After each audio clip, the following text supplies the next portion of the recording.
What's up, Radiant Souls? If you're new here, this is a safe space for like-minded individuals who prioritize wellness. So that could be mental wellness, emotional wellness, financial wellness.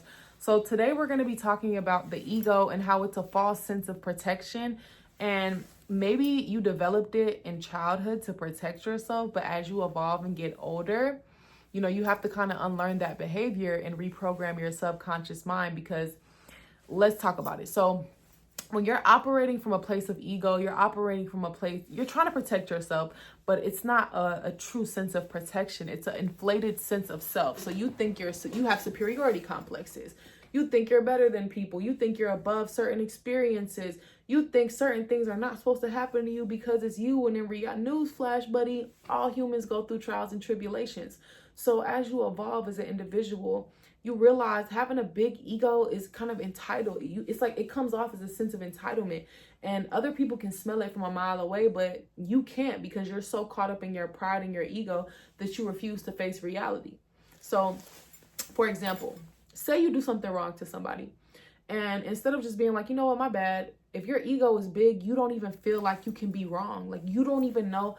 That's why I said it hinders you after a certain age, because it's like, you don't even feel like you can be wrong. So when you do blatantly wrong things to people, instead of just being like, hey, I'm sorry, I shouldn't have did that, or hey, I messed up, you'd rather ruin a genuine connection versus just being a genuine person. So ego prohibits you from having meaningful connections with people, because it's like misunderstandings are going to arise, things are going to happen, people are going to disappoint you. And if your ego is so big to feel like like you're above human experiences and you have a superiority complex, like you're better than people, you're not going to be able to work through like difficult conversations and difficult moments with people, because all in all, an inflated sense of ego lets me know that you couldn't control your environment. So you had to come up with this persona, and it's like, you can't control, just because you're being delusional and not acknowledging, like you're being egotistical and you're acting like you're always right and you're not acknowledging when you're wrong, doesn't mean that other people don't see that you're wrong. So now it's like you really isolate yourself, because it's like people are not going to want to deal with you on a level of depth, on a certain level of depth, because you can't even admit when you're wrong. Like, egotistical people would rather argue with you than just be like, hey, look, I apologize. Okay, look, I should have went about that differently. And it's like you lose respect from people. So it's like, I never judge egotistical people, because I know it comes from childhood. It comes from you doing it, an inflated sense of self to protect yourself. But as you evolve as a human, you have to put down those old beliefs because they no longer serve you. You know what I'm saying? It just doesn't serve you being your highest self. And it comes off as emotionally unintelligent, because when you're emotionally intelligent, you can be wrong. You're not always right. You do make mistakes. Like, it's like the person who can't just say, I didn't know that. You have to act like you know everything. It's like, it's just not, it makes you look weaker than what you think. And being able to make mistakes and own the mistakes and just be a real genuine person, people will respect that more. So it's like, typically egotistical people want people to like them. That's why they're doing that. They don't want to seem vulnerable, or so it does the opposite of what they're looking for it to do. And it kind of repels people with emotional intelligence, and it draws in like people with low consciousness, because nobody wants to be around a person like that who has a high level of consciousness, because it's almost like irritating, or it's hard to withstand, because it's like, imagine being around a person who can never take accountability, who can never be wrong, or who can't be vulnerable, or who wants to control all the connections they have. Like, if you're operating from a place of ego, you really want to control things, and I'm telling you, you're gonna sabotage so many connections, because you can't control matters of the heart. Sometimes you gotta be, I would say, vulnerable, but just have open communication. You can't operate from a place of being egotistical and wanting to have the last word. And if you want to have meaningful connections, all that goes out the window, and you got to value the connection more than you care about being right. And people who have ego, like, they're addicted to control. But again, it comes from them feeling inferior, and they weren't able to control their environment growing up. Like, something happened that traumatized them, that caused them to be this way. And it could turn into narcissism. It can go really far. But not everyone's a narcissist that, has a big ego. But that's a characteristic of narcissists, where they don't take accountability. Like, they're unable to go within, because their sense of self is so shattered. Like, they went through so many traumatic things that, like, they have to believe that the lies that they tell themselves, about themselves. or else like they might crack. If they go within after all this time, they might crack. They don't have the capacity to emotionally, like process the things that have happened to them. So they'd rather live in delusion. A lot of them are not conscious. They're moving unconsciously. They're living out their core wounds. That's why I always say your core wounds, if you're not aware of your core wounds, like the damage that was done to you in childhood that subconsciously has been ingrained into you that you have to unlearn as an adult, then it's like you're not moving consciously. You're not living consciously because it's like you're letting your wounds lead you. And you need to know why you are the way you are. You need to know where these beliefs and patterns came from so you can put them down. And I know for me, I operated from a place of ego, and it destroyed certain things in my life. And also it made me operated from a place of ego will have you around the wrong people, because it's like you can't be rejected, right? When you operated from a place of ego, somebody just can't want you, right? Like you don't take things it's hard for you to believe somebody doesn't like you. Like the actions are all pointing to them not liking you, but you'd rather make excuses for this person than accept the reality. Like this person, you're just not it for this person. Like ego will cause you to low-key hurt yourself, because it's like you're not being honest with you're being delusional. And it's not being delusional in a good way is being optimistic for the future. Being delusional in a good way is believing that you can do anything you want to do. Being egotistical and like not telling yourself the truth in certain moments that will help you move forward is keeping you stuck in a loop, in a pattern in your life, and you got to be able to let it go. So ego deaths are necessary. I've had ego deaths before where like everything I thought I was shattered, and it's like I realized like I needed so many extrinsic things. Like a lot of egotistical people, they were rely on extrinsic things like status, money, like car, and I realized like, okay, I was working so hard so like I could finally be respected, but it's like the right people would have respected me for me being me.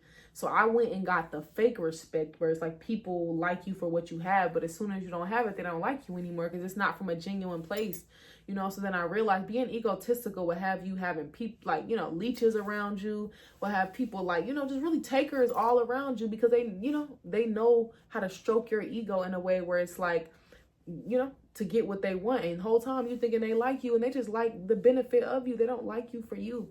So I just feel like that's when I changed as far as like, I don't care about the kind of car I drive. I don't care about certain things anymore because I realized like when I did care, I cared because I cared what other people thought.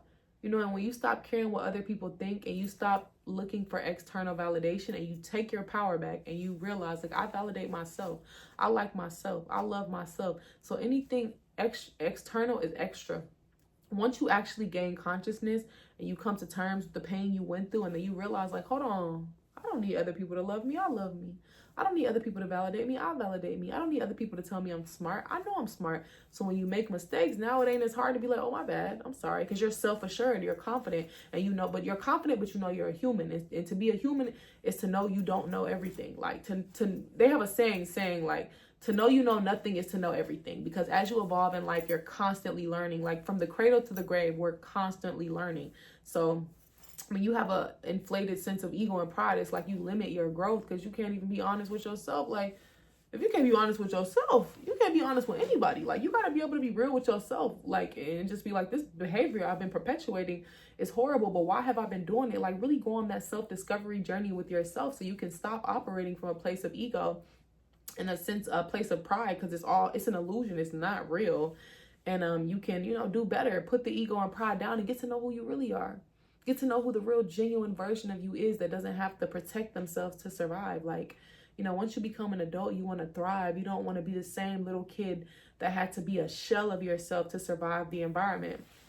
So what really has helped me is on this journey of like self-assurance and like, loving yourself in a healthy way that's not egotistical, because self-assurance is fine. Like knowing who you are is fine, but being egotistical and like thinking that you're above human experiences or thinking that you're just like perfect and you never do anything wrong, like that's a detrimental place to be for your growth. So you could still be confident and be like, hey, I should have did that, or hey, okay, I learned something new today. Like it's so respectable when someone is just authentic and doesn't have to pretend and be fake and put on a persona, and you'll draw more authentic individuals to you. So I don't judge people who have an ego because I understand it came from childhood, and most of the time we're working and we're just moving and we're busy, so we're not really consciously trying to unlearn and undo certain things from childhood. But once you gain consciousness, you are responsible for unlearning those behaviors. Once you gain consciousness,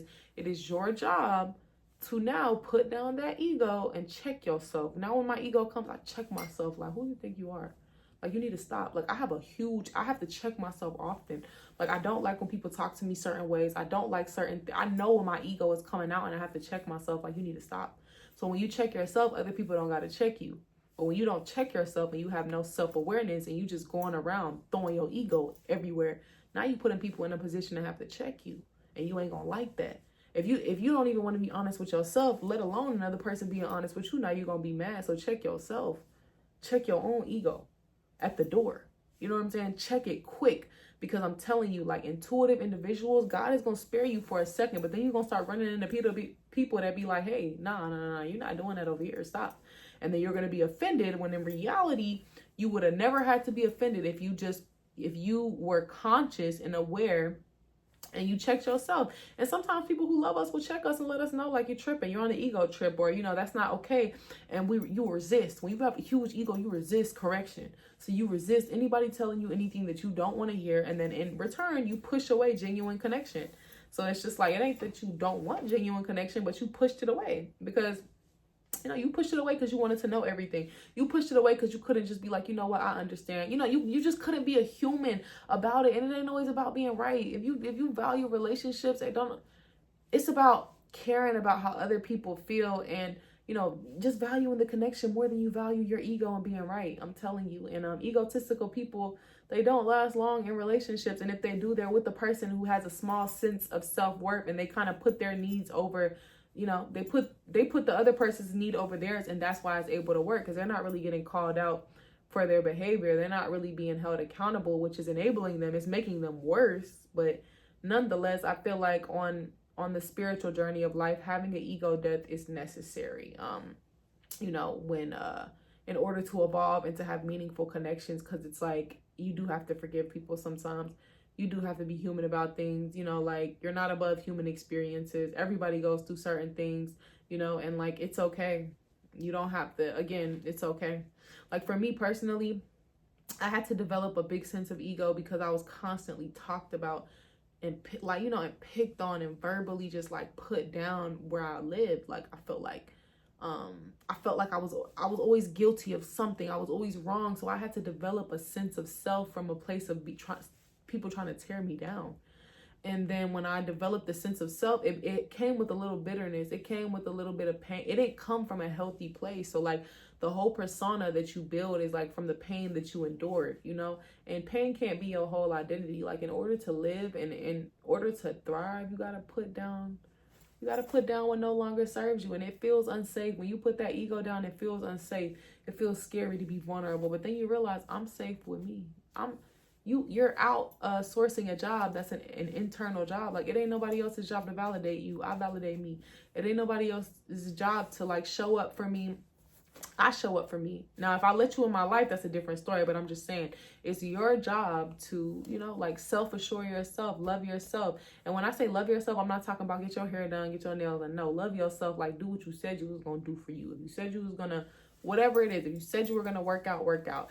If you said you were going to unlearn toxic mental beliefs that are keeping you in a certain pattern of behavior, then do that. If you said that you're going to work on your ego, do that. Because I'm telling you, ego is like a repeller. It's like how they have the bug repellent that just kills all the bugs? I'm telling you, it's a relationship killer. You're never going to have meaningful connections until you put that ego down and you lead with love, and you lead with your heart. And it doesn't make you weak, and it doesn't mean you won't be disappointed, but you have the capacity and you have the intuition because your third eye is open. So it's like when you can handle disappointment.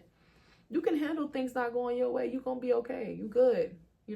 Everything in life ain't forever, but nonetheless, like, you can't let that ego come back up just because you got hurt or just because you got disappointed. Like, life is full of disappointments, but in order to experience it genuinely, you have to have an open heart. And having an ego is like a blocker. I'm telling you, you only gonna get so far with people with a big ego, and they don't even understand themselves. They don't even understand what they're doing and why things keep going the way they're going, because it's like, you can't treat people like that. You can't talk to people like that. And I know you don't intend to. I know you're not trying to, but that ego and pride is just prohibiting genuine connection. And it's like the need to be in control, like, you know, like it supersedes the connection, and it just causes detriment. So if you're struggling with a person, if you're dealing with the egotistical person, don't enable them. And you can try to hold them accountable, but if they give a lot of resistance, you need to put distance in the relationship, because they'll drain you. Egotistical people are draining because they take no accountability, and it'll start to mess with your sense of self, because it's like you'll start to question, is this really happening? Is this really happening? And that's when it turns into narcissism, because it's like if they don't heal, they turn into a full-blown monster to be around. And again, the longer you stay with them, like the longer you're with a person like this, you contribute to making them worse.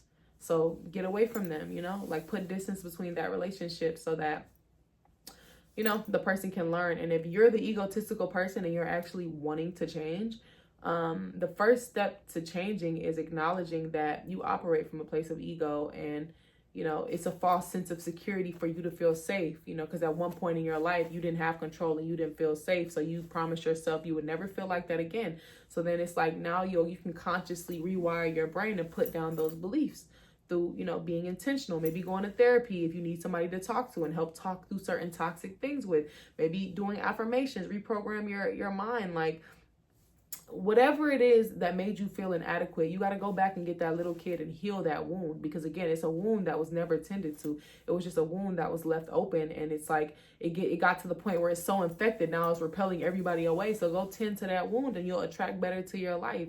But you got this, you can do it. And if you guys are struggling with a self-image or a self-worth, and like you feeling like you're not valuable, and you feeling like you're not worthy, and you feeling like you don't deserve all the good things that life has to offer, I have an affirmation, somatic healing, and journal prompt ebook called Inner Child Smile, and the link is in my bio. So it can assist you on your journey. It's only $9. It's a digital download, and you can do a page a day. I also have consultations available if you need help, like emotionally unpacking certain things that you're going through. But nonetheless, you can do it. You got this, and it's not on you, it's in you. You feel me? And you're not a bad person if you have a big ego, because I've had a big ego. I know you're not a bad person. You were just trying to protect yourself, and you were moving unconsciously. And now that you're conscious, you need to be more careful, because again, egos are relationship repellent. You're going to be alone if you keep doing that.